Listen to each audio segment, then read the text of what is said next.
Bienvenidos amigos y amigas al video podcast de Real y Verdadero. Una vez más aquí súper contentos de estar con ustedes en este hermoso espacio en donde platicamos acerca del catecismo de la iglesia y donde escuchamos la voz viva del catecismo en la vida de personas como ustedes y nosotros, como tú y yo, pero que también están haciendo su granito de arena por aportar en la iglesia. Y pues hoy tenemos una invitada súper especial, Ana Cris Tobón, nuestra amiga y hermana de Colombia. ¿Cómo estás, Ana Cris? Muy bien, muy feliz. Gracias por la invitación. No, hombre, nosotros alegres de tenerte por aquí. ¿Dónde estás exactamente en Colombia?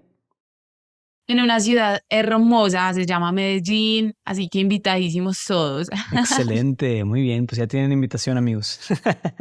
Ana Cris, pues platícanos un poquito de quién eres, qué haces, cuál es tu apostolado y cómo empezaste a todo esto. ¿Cuál ha sido un poquito tu caminada en estos últimos años? Bueno, a ver, yo soy una hija muy amada de Dios. Realmente siempre que me preguntan por mi testimonio, la gente se sorprende porque yo no tuve, digamos, un antes y un después, sino que desde muy pequeña, pues he reconocido a Dios como mi padre, desde muy pequeña. Y más bien ha sido un camino en el que yo he ido pues respondiendo a ese llamado que sentía desde muy pequeña, algunas veces con dudas, otras con miedo, pues también con las heridas que tenemos todos los seres humanos. Y bueno, en este momento me dedico a la coordinación de un programa de afectividad y sexualidad aquí en Colombia, se llama Protege tu Corazón. Me dedico a dar conferencias. Tengo además una empresa que se llama Somos Permanente, donde buscamos acercar a las personas a la oración, porque en la pandemia empecé a notar que las personas, claro, en su búsqueda espiritual se empezaron a acercar a muchas cosas de nueva era. Y yo dije, no, o sea, hay que buscar la contraparte de eso, pues como que ante todas las propuestas del mundo, pues la fe también se tiene que hacer creativa, entonces buscamos herramientas que las personas puedan usar en su oración todos los días, pero obviamente cristocéntricas. Y bueno, además de esto, pues tengo el apostolado de My Daily Date, una cuenta en Instagram, nació en 2019, pero el llamado lo había tenido desde el 2017. Dios me había pues empezado a mostrar el camino, pero yo con miedo pues no daba el paso hasta que ya en 2019 empecé pues a hablar de Dios en redes sociales y ha sido muy lindo, pero también muy retador. Sí, sí. Wow, no, te confieso que mi esposa es fan tuya. Entonces sí fue como, vamos a entrevistarla, se emocionó, pues, pero qué increíble, pues, que todas las cosas que Dios está haciendo a través de ti, o sea, y este involucramiento que nos acabas de platicar, o sea, o sea, nos decías que te sentiste un llamado en el 2017. Si quieres platicarnos un poquitito de cómo fue eso, cómo empezó, tuviste una revelación, una epifanía que te dijo, vas a empezar un apostolado en Instagram y vas a llegar a muchas personas, o más bien fue paulatino, fue transformándose. ¿Cómo fue esa parte para ti? Mira, yo realmente sentí el llamado a evangelizar pues desde el 2012. O sea, cuando yo tengo mi encuentro fuerte con Dios en un retiro de jóvenes, yo recibo una cita bíblica que es Jeremías capítulo 1, versículo 5 en adelante, donde Dios me dice como que seré profeta de naciones. En ese momento yo no entendía qué significaba esa cita bíblica, pero empecé en la universidad a ir a misiones, empecé a ir a dar conferencias, retiros en colegios y seguía estudiando mi carrera. Entonces era como que yo veía la evangelización como, entre comillas, un hobby. Eso suena muy feo, pero en el momento era como lo que hago en mis tiempos libres. Entonces en 2017 yo viajo a Estados Unidos a un intercambio y la comunidad mía aquí en Medellín estaba iniciando justo en la ciudad a la que yo llegué. Entonces, claro, llega una niña que lleva muchos años en el grupo de oración y hay un grupo de señoras que apenas estaban empezando a reunir. Entonces eso fue como muy lindo porque si bien yo me fui por un intercambio, terminé también misionando. Y ese año yo me sentía muy amada por Dios, o sea, fue un año en el que yo experimenté una gran madurez en mi fe. Fue un año en el que yo empecé a tener como más intimidad con Dios, oraba más, profundizaba más en las lecturas de cada día y claro, tenía la responsabilidad del grupo de oración, entonces fue un año en el que yo quería empezar a contar todas esas vivencias y también empecé a tener muchos amigos que no tenían nada que ver con Dios. Y recuerdo que muchos de ellos me acompañaban los domingos a misa. Recuerdo especialmente a uno, se llama Alfonso, él es de España, y él me decía, si todos los católicos fueran como tú, yo sería católico, porque yo le presentaba un Dios demasiado normal, o sea, demasiado, o sea, como no lejano, y teníamos conversaciones muy, pues, que tiene cualquier joven, y bueno, incluso una amiga de México, ella vive en Saltillo, ahí está cerquita de ti, le pasaba lo mismo. Ella sí había crecido en una familia católica, pero nunca había tenido cercanía con la iglesia y también me acompañaba a misa y me decía, pues yo no soy la más creyente, pero yo veo que tú llevas una vida normal y siento que a veces como que hacia afuera nos ven a los católicos como muy raros. Entonces yo decía, no, yo quisiera como hablarle de esto a las personas, pues que no todo el mundo sienta que somos el bicho raro, sino que llevamos una vida común y que Dios realmente se presenta en lo cotidiano, o sea, que se presenta en un café, que se presenta en una conversación que yo tengo con un amigo, en un libro que no necesariamente tiene que ser espiritual. Yo siento que Dios nos habla a través de todo. Y yo dije que nota, tener un blog, empezar a escribir, pero no, o sea, no me animaba. En mi mente era como los miedos que tiene uno siempre a la hora de evangelizar, yo tan incoherente, yo tenía una falsa idea sobre mí de que no soy creativa, pues yo pensaba que no era creativa, entonces tenía mucho miedo. Y cuando yo vuelvo a Colombia, yo le empiezo a contar eso a mis hermanos de comunidad con los que yo crecí desde los 12 13 años. Y todos me decían, Ana, hazlo. No, no, no, tú tienes la personalidad, tú tienes el don. Y bueno, empiezo a orar y duré más o menos como 9 meses orando, 9 meses orando hasta que un día dije, listo, voy a empezar. Empecé en Instagram y fue muy lindo porque inicialmente yo no aparecía, o sea, la gente no sabía quién era yo, pero en la pandemia muchas personas me empezaban a escribir cosas muy personales y cosas que yo ya había vivido. Entonces yo ya no era capaz de responder como sin que la gente supiera quién era yo. Y empecé ya a salir en las historias, en esa época fue que salieron las historias, los lives, y bueno, ahí arrancó My Daily Date, pero ya como ya la gente sabía quién era Ana Cristina. Así empezó, así empezó, y puedo decir que la persona que más se ha nutrido de ese apostolado he sido yo, creo. Wow, sí, me identifico bastante con algunas cosas que platicas, ¿no? O sea, yo en un momento también, cuando en 2018, de hecho 2017 también fue un año súper espiritual para mí. En 2018 yo empiezo un apostolado también, que bueno, está en el congelador, no está vivo, pero tampoco está muerto, entonces bueno, pero, o sea, sí logro ver mucho de eso, esos miedos que surgen en el evangelizador digital de, híjole, ¿será que voy a poder hacer esto constantemente? Que no se me van a acabar las ideas, etcétera. O sea, muy fuerte. Pero también lo que me encanta de lo que comentas, Ana Cris, es sobre la experiencia genuina de mi vida y que ahí en mi vida es de donde Dios quiere que yo evangelice, ¿no? Tal vez pensamos que tenemos que hacer estas cosas súper heroicas y extraordinarias cuando en realidad es en lo cotidiano, es en el día a día donde Dios presenta muchísimas oportunidades. Entonces me agradó mucho eso que comentas. Y una vez hablando de hecho con alguien me decía como lo que yo le decía, es que no sé hacia dónde enfocar mi contenido y mi apostolado, si hablo de apologética o si hablo de esto otro. Y lo que él me decía es muy sencillo, lo que la iglesia necesita es a ti. Entonces tú preséntate, tú haz lo que tengas que hacer, o sea, hazlo tal y como eres y Dios se valdrá de eso, ¿no? Entonces, wow, gracias por compartirnos. Yo creo que a todos Dios también nos pone en circunstancias para responder de alguna u otra manera, ¿no?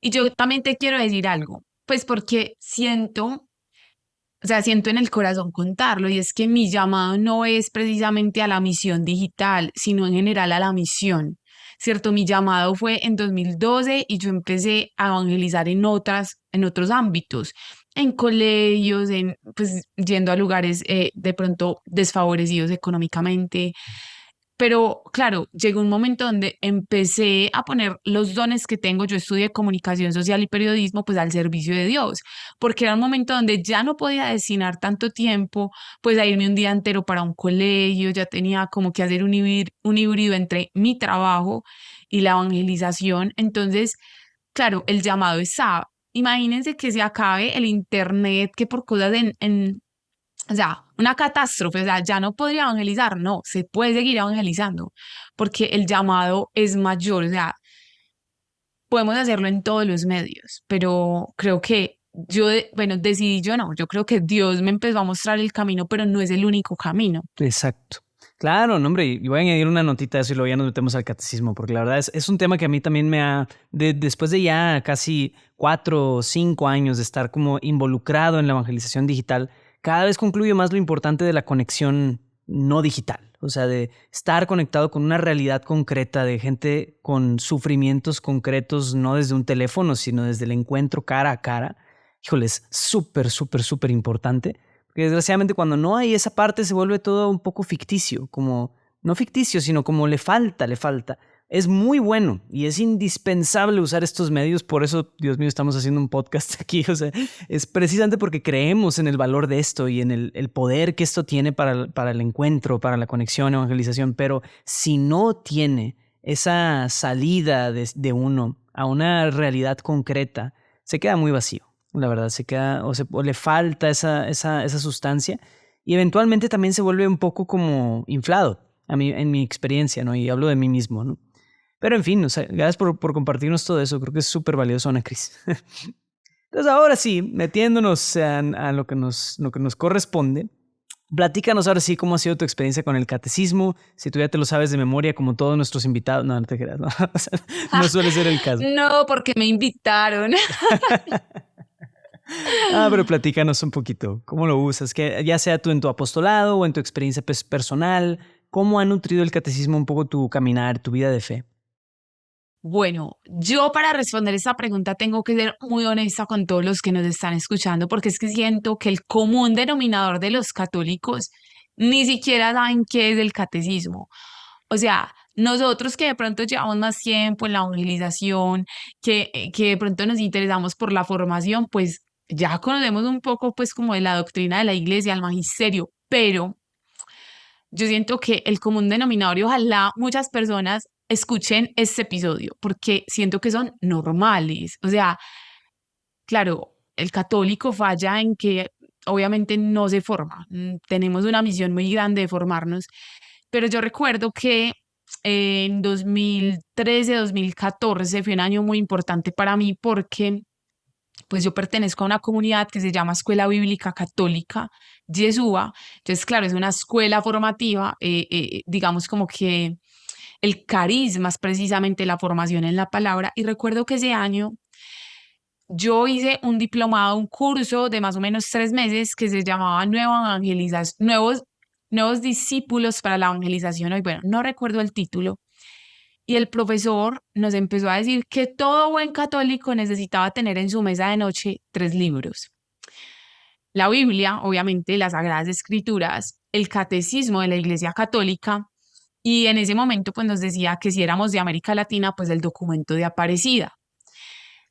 Y yo decía, pues en mi casa hay un catecismo, pero yo en mi vida lo he leído, o sea, lo leí para la preparación de la confirmación, pero no lo leí de corrido, o sea, lo que me ponían a leer. Y por esos mismos días yo venía con una inquietud frente al tema de los sacramentos. Yo estudié en una universidad pontificia, había Eucaristía literal cada hora. Entonces yo, claro, yo sentía como en mi corazón ese anhelo de empezar a ir a Eucaristía todos los días, pero yo siempre he sido una persona muy racional, como que necesita entenderlo todo. Y yo recuerdo que en ese diplomado, pues empezamos a hablar de los sacramentos y pues el profesor utilizó muchísimo el catecismo y yo me convencí de empezar a ir a Eucaristía todos los días por lo que leía en el catecismo. y de verdad que me llenaba el corazón, incluso no sé si lo podamos leer ya o más adelante, como No, algunos adelante. Digo, apartados. sí, yo normalmente al final es cuando preguntamos, tu quote o tu párrafo, o tu numeral favorito, pero pues ya échatelo, sí, está bien. Bueno, no sé si es mi favorito, porque tú me preguntabas ahora cómo te lo has leído de corrido. No, o sea, voy a ser honesta. Digamos que lo uso a veces para responder preguntas que incluso me hacen a mí. Creo que o sea, me voy un paréntesis gigante antes de leer. Como que los que nos dedicamos a hablar de Dios, no solamente somos embajadores del cielo, porque hablamos de Dios, sino también embajadores de nuestra iglesia. Y tenemos una responsabilidad muy grande pues al hablar de nuestra fe, ¿cierto? Entonces no podemos salir con ninguna babosada, inventar cosas, sino que todo, siempre tenemos que ir a la fuente y la fuente pues es el magisterio, es la palabra. Y como no somos expertos en la palabra, pues a menos de que hayamos estudiado teología o hecho pues algún estudio especializado, pues lo que podemos hacer es ir precisamente a lo que ha dicho la iglesia, que está en el catecismo. Entonces yo lo uso sobre todo cuando tengo dudas o me hacen preguntas y no sé qué responder. Pero bueno, voy a volver a la historia de cuando decidí ir a Eucaristía todos los días. Es que miren esta belleza que nos presenta nuestra iglesia. Dice, la Eucaristía es fuente y cima de toda la vida cristiana. O sea, yo decía, o sea, si yo voy a la Eucaristía es como si yo hubiera alcanzado lo máximo en mi vida cristiana, en mi vida de fe. Los demás sacramentos, como también todos los misterios eclesiales y las obras de apostolado, están unidos a la Eucaristía. O sea, como que todo lo que yo haga en mi vida apostólica debe estar unido a la Eucaristía y a ella se ordenan. La Sagrada Eucaristía, en efecto, contiene todo el bien espiritual de la Iglesia, es decir, Cristo mismo, nuestra Pascua. O sea, es que todos los dones se nos han regalado en Cristo, todo se nos ha sido dado. Eso es palabra de Dios. Entonces, nosotros como creyentes decimos es que todo lo tenemos en Cristo, todo lo tenemos en Cristo, pero se nos olvida ir a Cristo, o sea, que se nos regala en la Eucaristía. Entonces, claro, yo leía eso y yo decía, Dios mío, yo de lo que me estoy perdiendo. Y bueno, este numeral es el 1324. Si quieren podemos seguir leyendo, pues porque pues hay como varios numerales. Incluso el siguiente numeral dice, la Eucaristía significa y realiza la comunión de vida con Dios y la unidad del pueblo de Dios por las que la Iglesia es ella misma. En ella misma se encuentra a la vez la cumbre de la acción por la que en Cristo Dios santifica al mundo y del culto que en el Espíritu Santo los hombres dan a Cristo y por él al Padre. Pues también es como saber que en la Eucaristía, o sea, es como otra vez volver a vivir eso por lo que valió la pena que Cristo viniera a la tierra, que fue su sacrificio. Mejor dicho, yo leía esto fue como en el 2013, 2014, y o sea, esas lecturas fueron las que me llevaron precisamente a tomar la decisión de acercarme a la vida sacramental, Wow. a la vida eucarística. Wow. Qué fregón. Bueno, fregón es una expresión mexicana, no significa nada malo, significa qué padre, qué bonito, qué increíble, qué alegre. Pero yo, fíjate, esa frase en específico, que es muy, no, creo que está tomada de algún otro documento de la iglesia, pero bueno, en fin, es una frase muy sonada en los padres y demás, que la Eucaristía es fuente y cima o culmen de la vida cristiana. Wow, tiene tanto sentido. O sea, y lo he visto comprobado en mi vida personalmente tantas veces de cómo, no sé, o sea, sí los momentos más como épicos de mi vida, donde te sientes como, wow, estás llegando a la cima, es la Eucaristía. O sea, digamos, eventualmente, no sé, si estás súper alegre y están pasando cosas súper buenas en tu vida, ve a la Eucaristía, como para agradecer, que es acción de gracias.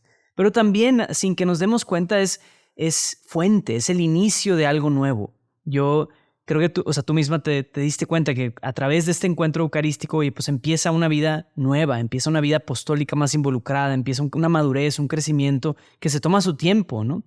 Pero en mi caso, hace cuenta, recientemente, por ahí de el mes de junio, julio, yo todavía vivía en Brasil haciendo misión ahí con mi familia. Y yo iba a misa y empecé con la inquietud de ir a misa diaria porque me lo recomendó mi director espiritual. Me dijo, deja de ir una vez a la semana, ya Dios te está ya pidiendo, exigiendo, te urge ir a misa más seguido.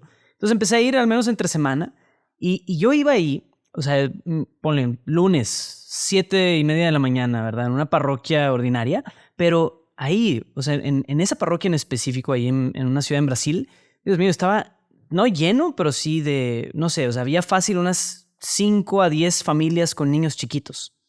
Un lunes a las 7 de la mañana. Yo decía, qué increíble, qué fregón, ahora sí, no, pero qué sorprendente, espectacular ver a familias con niños chiquitos, que yo estoy ahí, yo tengo 2 hijos chiquitos, y es bien difícil ir a misa, o sea, es una inquietud, o sea, esto es una constante preocupación de que si el niño va a romper algo, que si se va a caer, etcétera, pero ahí estaban esas familias, o sea, llevándolos, y eso me inspiró muchísimo, muchísimo. Y entonces ahí el encuentro eucarístico de nuevo como una fuente de algo especial y bello. A partir de ahí yo empecé a convencer a mi esposa, oye amor, fíjate, yo veo estas parejas, a mí me encantaría, por favor, intentémoslo. Mi esposa, está bien, está bien. O sea, ya regresando aquí a México, se volvió estos últimos 4 meses nuestro alimento, sustento espiritual tremendo, tremendo. Y en ese entonces pasaron tantas cosas, o sea, muchas turbulencias en la vida familiar, en la vida apostólica, en mi comunidad, en un montón de cosas, pero el tener la Eucaristía allí nos protegió en una vida sacramental tan fuerte y tan bonita que la misa de entre semanas, o sea, se convirtió en una necesidad fuertísima para nosotros. Entonces sí, o sea, es también fuente de un montón de gracia que Dios quiere darnos y que estamos, como tú dices, tal vez desaprovechando, ¿no? Que ahí está, o sea, es gratuita para nosotros, pero muchas veces por negligencia, más que por negligencia, honestamente, yo creo que si todos somos normales quienes estamos escuchando esto, el argumento número 1 para no ir a misa o no hacer adoración eucarística suele ser, luego voy. El tiempo. Sí, O el tiempo. después, sí, o sea, como ahorita no tengo tiempo, mejor hago otra cosa que ves más importante. Yo creo, te quisiera preguntar a ti, o sea, ¿cómo le ayudarías tú? ¿Qué le recomendarías a alguien, Ana Cris, que vive eso? Que todo el tiempo está pensando que no tiene tiempo, que más bien tiene otras cosas mejores que hacer. ¿Qué le dirías a esa persona? Yo voy a responder con una historia que me encanta, que es de la Madre Teresa de Calcuta, que ellas pues tenían como muchas cosas por hacer y cuando una de sus hermanas le decía, no madre, o sea, hoy no podemos orar una hora completa, hay muchas cosas por hacer, ella le decía, es verdad, hoy no puedes orar una hora, hoy tienes que orar 2. Y es como que, claro, cuando le damos prioridad a lo que es importante, cuando le damos a Dios el lugar que le corresponde, pues Él se encarga de ordenar todas las demás cosas. Yo recuerdo que cuando yo tomé la decisión de empezar a ir a Eucaristía todos los días, pues a mí no me alcanzaba el tiempo para nada, o sea, mi mayor excusa era no tengo tiempo. Y claro que lo tenía, o sea, podría madrugar un poquito más, podía dejar de hacer algunas otras cosas, siempre sacamos tiempo para todo. Y digamos que eso me empezó a dar como cierto orden, cierta disciplina y no lo veo como algo que si faltó hoy entonces me condeno, no, realmente lo hago por amor y porque me pasa lo mismo que tú expresabas ahorita, ya se me volvió como algo necesario. El día que no voy me hace falta, puedo leer las lecturas, puedo orar en mi habitación, pero siento que me falta algo. Cuando uno está enamorado, pues uno quiere pasar tiempo con el amado y la Eucaristía es el lugar donde puedo escucharle, recibirle, estar en comunión con él. Entonces, pues creo que para mí sí fue una decisión importante en mi vida espiritual.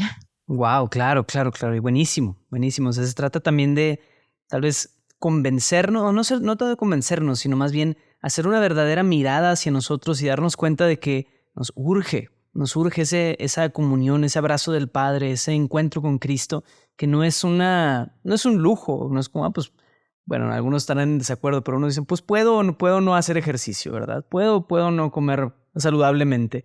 Bueno, no es el caso. O sea, cuando hablamos de la vida de oración y sobre todo del encuentro eucarístico, nuestra alma está tan sedienta y simplemente a veces le damos esos placebos para como calmarla o para decirle, bueno, está bien, entretente con estas distracciones, ¿no? Em, que eso me llevó, de hecho, ahorita me acordé de una cita del catecismo y la busqué rapidito, pero, o sea, creo que ya ha salido en algún otro episodio, pero es el numeral 2558.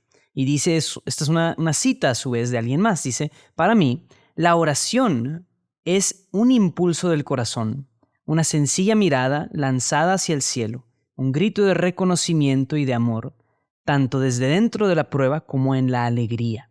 Santa Teresita del Es Niño de Santa Jesús. Sí, Teresita, sí. exactamente. Y está en el catecismo, es precioso.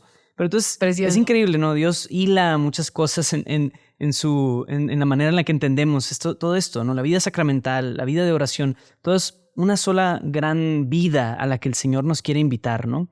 Entonces, pues gracias por vislumbrarnos mucho de todo eso, Ana Cris, con tu testimonio. ¿Algo más que quieras compartirle a la audiencia o a algún mensaje, alguna recomendación o algo para ir como englobando todo esto? Sí, o sea que si de pronto hay personas aquí que aún no han descubierto pues como la grandeza de la Eucaristía, les da pereza, les da sueño, pues es normal, ¿cierto? Es normal que eso suceda, pero dense la oportunidad de ir, o sea, uno experimenta gracias demasiado grandes, incluso pues hay demasiados testimonios, yo les voy a contar aquí uno rápido. Una de las mejores amigas de mi mamá tiene epilepsia. Y ella una vez le decía, no, ve a una misa de sanación. Y una vez que se estaba confesando, un sacerdote le dijo, todas las misas son de sanación, empieza a ir todos los días a misa. Y lleva 9 años sin tener pues ningún episodio de epilepsia. Y es hermoso porque realmente ir a la Eucaristía también es sanador, es reconfortante, es el alimento para el alma. Entonces, claro, ni siquiera ir solamente por recibir un milagro como este. Esta es una historia como para que nos ejemplifiquemos de lo sagrado y lo grandiosa que es la Eucaristía, pero solo ir porque sabemos el don que se nos da en la hostia. O sea, ya con eso debería bastar para que tengamos el amor para ir. Amén. Sí, sí, sí, sí, completamente. Gracias por compartirnos eso, Ana Cris. O sea, yo creo que tanto o sea, sí, el encuentro con Cristo Eucaristía es como el resumen y el culmen, la fuente y culmen de todas las gracias y todos los tesoros que Dios tiene para nosotros en esa vida tan plena que tiene para nosotros. Y pues obviamente hacemos esta invitación de siempre, ¿no? De que en el catecismo, nomás en nosotros aquí desglosar uno de los numerales que nos compartiste. Total, ya se abrió algo tan fuerte y tan grande. Cada vez que compartimos con gente pues, sucede lo mismo, ¿no? O sea, cada quien como que desglosa algo y de repente, ¡pum!, se abre un súper gran tesoro. Que eso es, o sea, el catecismo yo creo que no es un fin en sí mismo. O sea, digamos, no creo que se vuelva en algún día más importante leer el catecismo que leer la Biblia o que tener la Eucaristía, pero es precisamente un mapa súper bueno para ubicarnos y para ir conociendo estos grandes tesoros de Dios para nuestra vida. Entonces, te agradezco de todo corazón, Ana Cris, que nos hayas compartido todo esto. ¿Qué puede hacer la gente que está interesada en tu apostolado para seguirte, para buscar alguno de tus proyectos o de lo que estás tú haciendo? ¿Dónde te pueden encontrar? Bueno, me pueden seguir en @mydailydate en Instagram o en somos.permanente por si se quieren acercar a la oración de una manera distinta. Y ya, que me saluden por ahí, que me digan, hola, escuché el episodio y ya. Buenísimo, buenísimo. Pues muchísimas gracias por compartirnos todo esto, Ana Cris. Ha sido un episodio muy enriquecedor y ojalá inspire a más personas a acercarse a la Eucaristía y a leer el Catecismo. Así que amigos y amigas, gracias por acompañarnos. Ha sido un excelente episodio, espero lo hayan disfrutado y nos vemos hasta la próxima. Ya saben, aprovecho para decirles, suscríbanse a nuestro canal de YouTube, suscríbanse a nuestro newsletter en nuestra página realyverdadero.org y síganos en las redes sociales de Real y Verdadero. Cuídense mucho, amigos y amigas, y Dios los bendiga. Dios los bendiga.